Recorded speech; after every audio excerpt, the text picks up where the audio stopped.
watching 13 News, Kansas News Leader.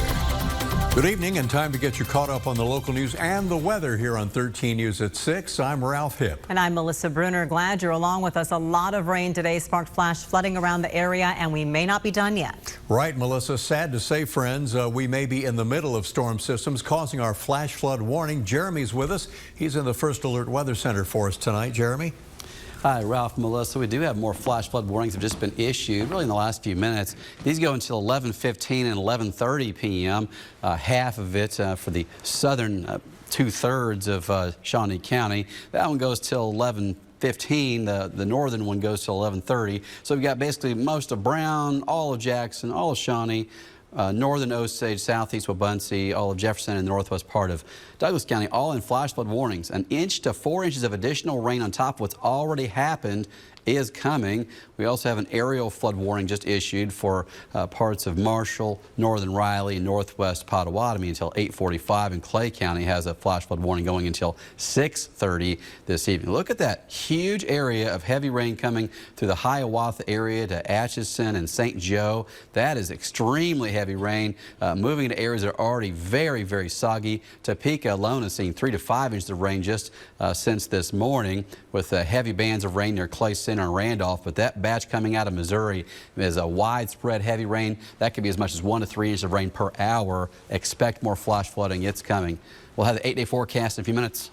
Jeremy, thanks. And all that flooding inundated several Topeka neighborhoods today. We start our team coverage now with 13's Grant Stevens. He is live in southwest Topeka with a look at what happened there. Grant?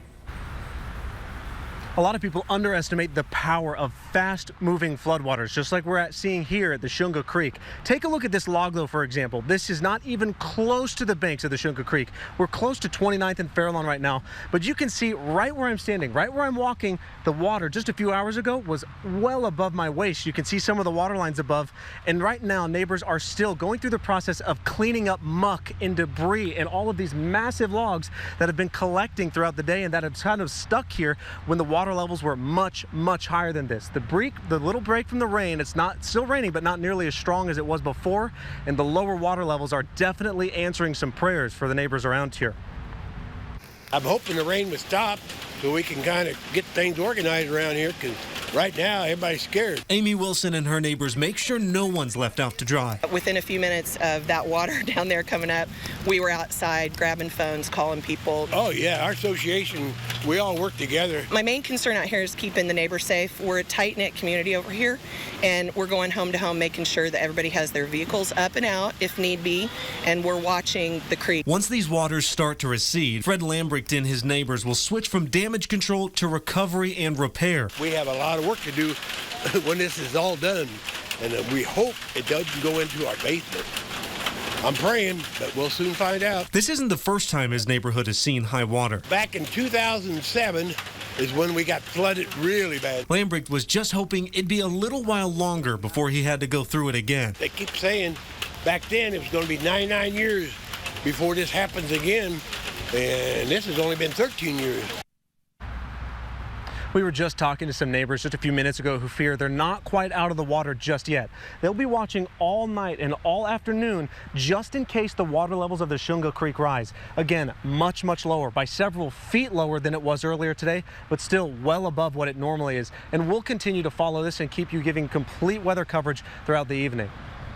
And emergency officials say that area should still be on alert. They weren't alone. We had a lot of you send pictures and video of what you were experiencing. Laura sent this. This was Southwest 28th and Valley Brook Lane. You can see water all along the street. One of our firefighters was there getting ready to perhaps assist and make sure everyone was okay. Kelly sent this in. This was off of I-470 in Gage. You can see along the road how deep that water was. It almost overcame that car. This was what was inside her mom's house. The basement flooded. So you heard the gentleman saying he hoped it stayed outside of his house. More people were sending videos. This was over at 25th and Croco today. This is what normally is a dry ditch, and you can see it went down the ditch, over the sidewalks, right into the streets. Kelly, thanks for sending that in. Ashley from 27th and Chelsea. This was the water in the street there. And then she also included this photo of a truck. That truck had nobody in it. She said the water actually carried it down the street to that spot. So you can see see more of these photos and videos and submit them yourself on the weather page of WIBW.com. Not everything is dried out. A lot of people who caught on the streets have car troubles now. 13's Joseph Hennessy continues our team coverage with a look at what happens when drivers are going through high waters. And Joe, there's still some out there. Yes, I am here on a side road off of Meriden Road and Highway 24. The rain is coming down. The water is starting to rise up a little bit more. And with that, it becomes a little bit more dangerous to drive through those high waters, not only for the driver, but also it puts others at risk. And it can really damage the vehicle if you try to push through those high waters. Leon Small is just one of the many drivers who got stuck in high waters from excessive rain. But I slowed down for another car and they come by and big wave coming in. When I tried to go, just nothing there, no power. He thought he was doing all the right things to avoid any more trouble. Traffic going both ways and I had to slow down, and when I went to go again, it just stopped. Topeka Fire Captain Ron Wessel helped navigate traffic and get stalled cars out of the water. He wants people to see the risks of driving in the heavy rain. Use common sense and try to use the main roadways and be aware of how fast this water is moving. Service manager at Nissan, Chris Howard, explained what we have on the streets right now can severely damage your vehicle. If they've been flooded, usually it can result in detrimental damage to the engine itself. So water will obviously intrude into the engine. And you could pay up to $1,000 for repairs. The biggest tip is obviously keeping yourself safe, protecting your investment in a vehicle. Obviously you don't want to be driving out and ruining your, one of your most expensive items you own. So it's just not worth it. What's the old saying about high water? Turn around, don't drown. So I should have turned around and maybe I'd still be driving home. Now, at the time, Small did not know exactly what was wrong with his vehicle. Fire crews, though, have been sent all across town to help with the flood damage in the cars situations, at least two of them, one at 11th and Fairlawn and the other at 45th and Topeka Boulevard. So rain, and some more rain. All right. Joe, thank you. And of course, a lot of fire trucks out there too. They've got a lot bigger engines, a lot more protection on those vehicles. COVID-19 continues impacting our lives in Northeast Kansas, globally and in our community. 13's Marlia Campbell. She is in the newsroom. More information on the COVID front. Marlia?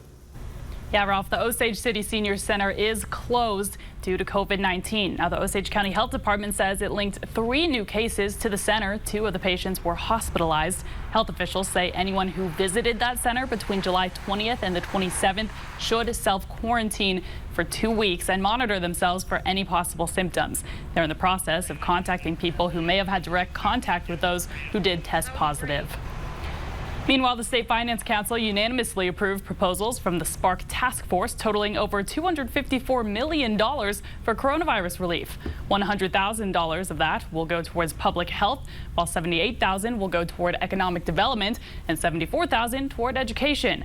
Another $60,000 will go toward connectivity. Now, this is the second major allocation of more than $1 billion the state received through the Coronavirus Relief Fund. Also, sad news to report today. Another Riley County resident has died from the virus. According to KVOE, Lyon County reports its 3rd death this week as well. Melissa? Appreciate the update, Marlia. Some new information tonight on a standoff we told you about last night on our news at 10. The man taken into custody was the person police were looking for in connection with a recent shooting. 36-year-old Michael Shadoan was booked for aggravated battery. Topeka police said he was a person of interest for a July 16th shooting in the 600 block of Southwest Taylor that critically injured a man. The Shawnee County Sheriff's Office says its fugitive warrants unit went to a home in the 1500 block of Southeast 10th yesterday afternoon to arrest another man and recognize Shadoan. They say he ran back inside and refused to come out. Authorities negotiated several hours before deploying gas. He then surrendered. Medical personnel checked him out before he was turned over to U.S. Marshals. Well, a man's been arrested in Jackson County after authorities say he had dressed up as a car salesman and actually stolen a vehicle from a Topeka dealership. That story now from 13's Alyssa Willits, explaining why the dealership is crediting all of us in the community and Facebook for helping find that suspect and get their car back. Yeah, Ralph, Capital City Nissan's managing partner Tom Hood says if it wasn't for the power and reach of social media, they may have never seen that car again. A blow that would be especially hard right now.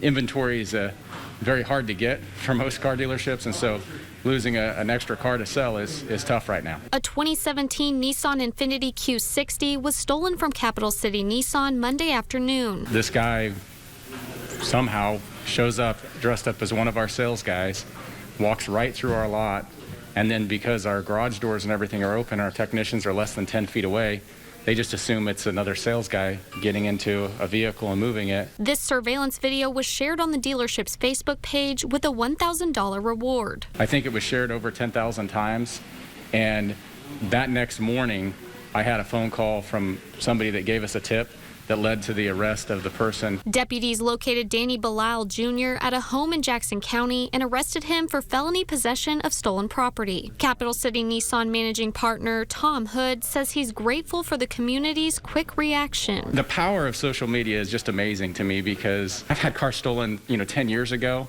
and, we had no outlet for anything quite like that. Nothing that would possibly bring that kind of attention. And now he's sounding the alarm to warn other dealerships. We don't want this to be a problem for Topeka. I just want to make sure everybody knows and hears this story because there's lots of other car dealerships around, and I don't want them to get into the same situation where somebody is mimicking or attempting to look like one of their sales guys and then showing up on the lot and stealing cars.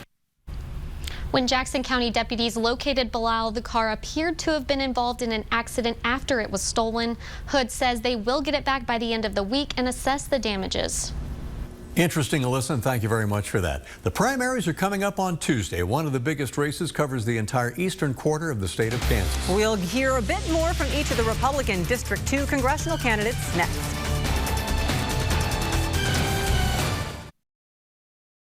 You're watching 13 News, Kansas News Leader.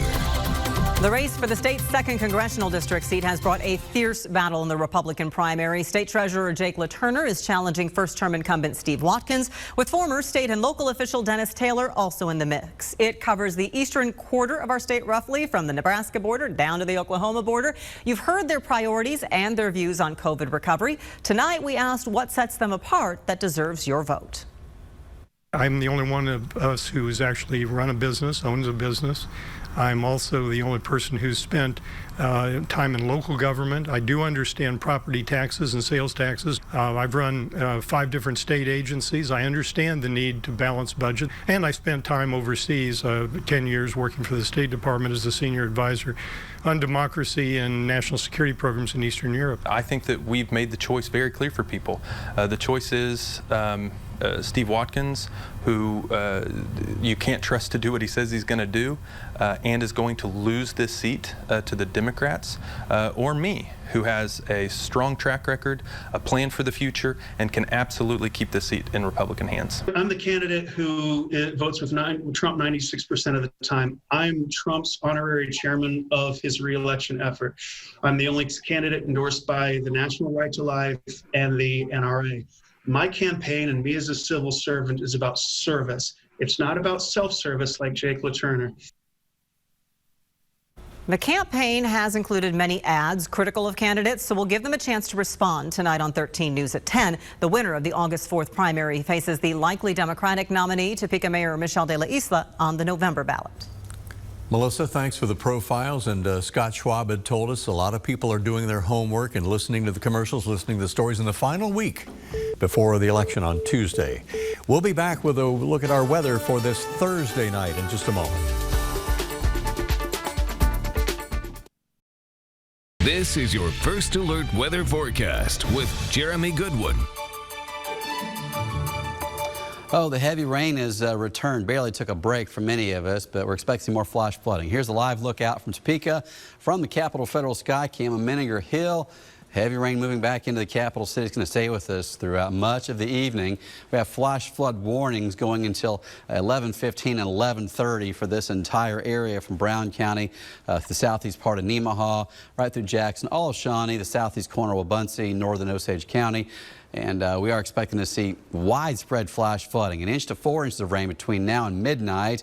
For really the entire area shaded there in purple. That's an aerial flood warning in parts of Douglas County. It's about the same thing as a flash flood warning. Expect to see flooding here too. Northern parts of Riley, southern parts of Marshall, northwest Pottawatomie, Either way, we're all looking at flash flooding risk. Now, one of the particularly threatening areas we have is this batch of extraordinarily heavy rain from Hiawatha through the Effingham area, just across the northwest parts of Jefferson County, getting into Holton shortly. That batch of rain is almost surely going to be the 1 to 4 inch category.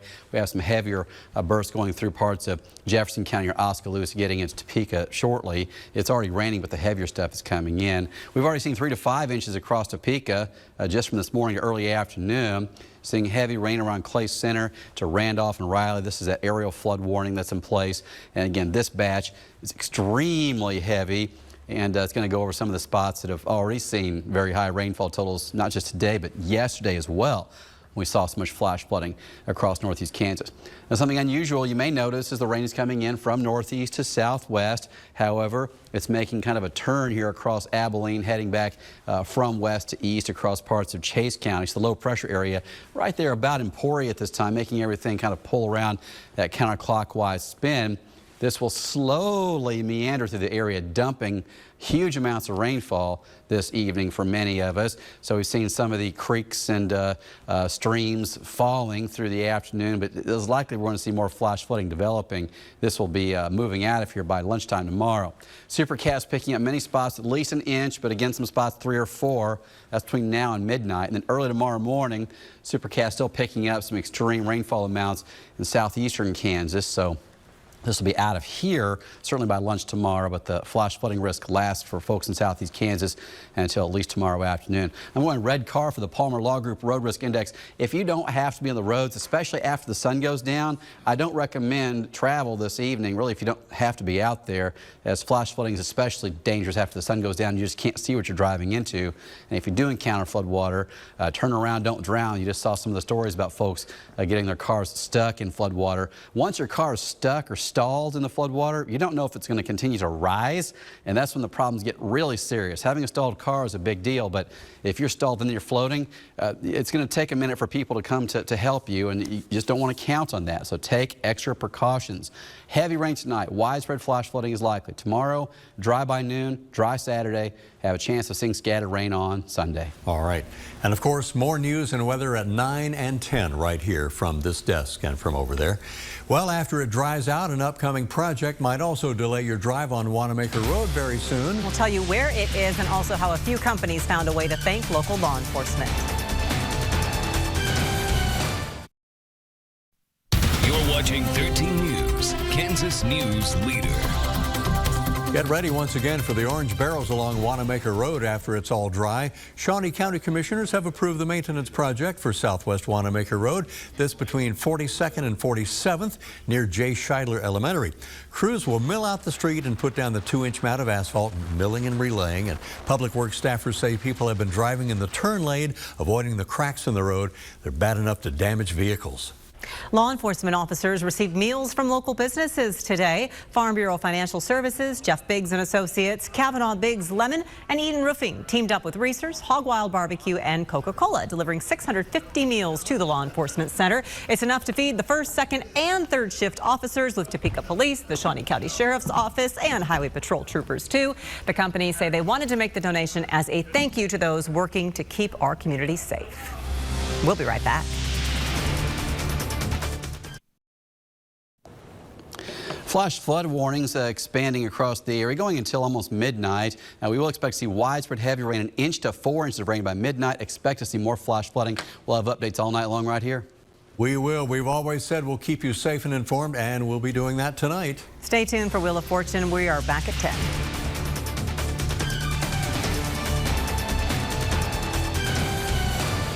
Get the latest news, weather, and sports at WIBW.com or follow WIBW on Twitter, Facebook, and our mobile app. Thank you for making 13 News the most watched evening newscast.